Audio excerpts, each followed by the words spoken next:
Hello friends, स्वागत है आप सभी का आज की क्लास में।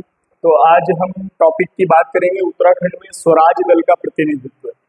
और इम्पोर्टेंट टॉपिक है, यहाँ से एग्जाम में प्रश्न बनता है। उत्तराखंड में स्वराज दल का प्रतिनिधित्व की बात करें तो पहले स्वराज पार्टी की बात कर लेते हैं।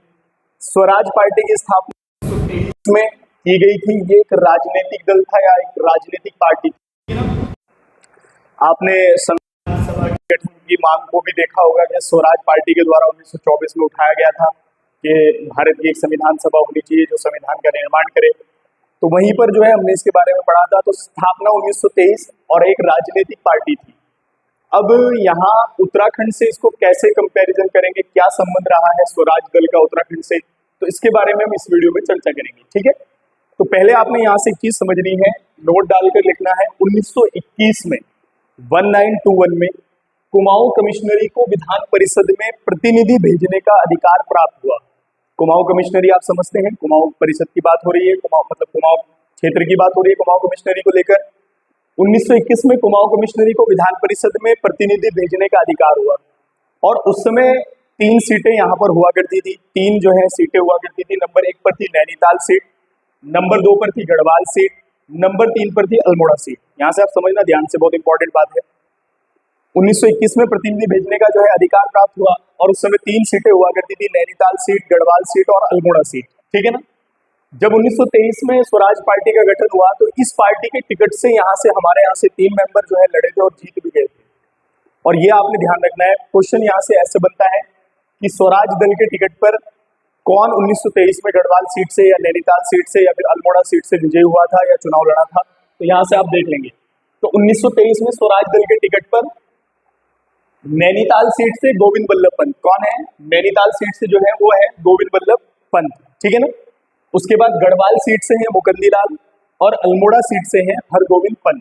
यहाँ से आप ध्यान रखना, पेपर में यही से प्रश्न बनता है। 1923 में स्वराज दल के टिकट पर नैनीताल से गोविंद बल्लभ पंत, गढ़वाल से मुकंदी लाल और अल्मोड़ा से हरगोविंद पंत। यहाँ से आप ये ध्यान रखेंगे। ठीक है ना।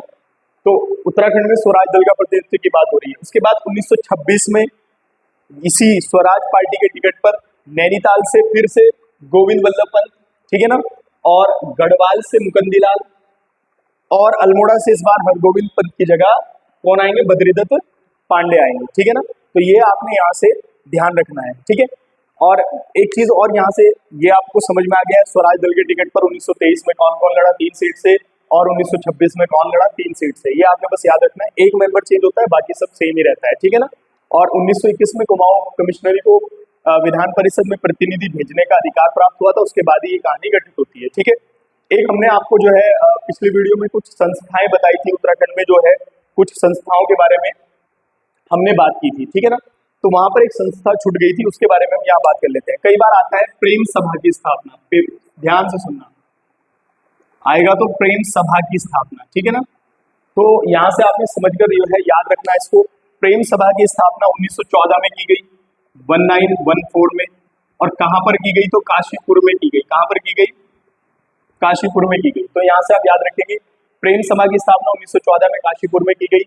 और इसके संस्थापक कौन थे, तो इसके संस्थापक थे जीबी पंत। ठीक है, यहाँ से ध्यान रखेंगे आप, इसके संस्थापक थे जीबी पंत। तो प्रेम सभा की स्थापना 1914 और इसके संस्थापक जीबी पंत थे। जो और संस्थाएं थी वो हमने पिछली वीडियो में उसके बारे में बात की है, आप जाकर देख सकते हैं। तो स्वराज दल का प्रतिनिधित्व केवल इतना ही है। इससे जो यहाँ पर जो प्रश्न बनते हैं वो इतने ही बनते हैं, आपको यहाँ से ध्यान रखना है। ठीक है।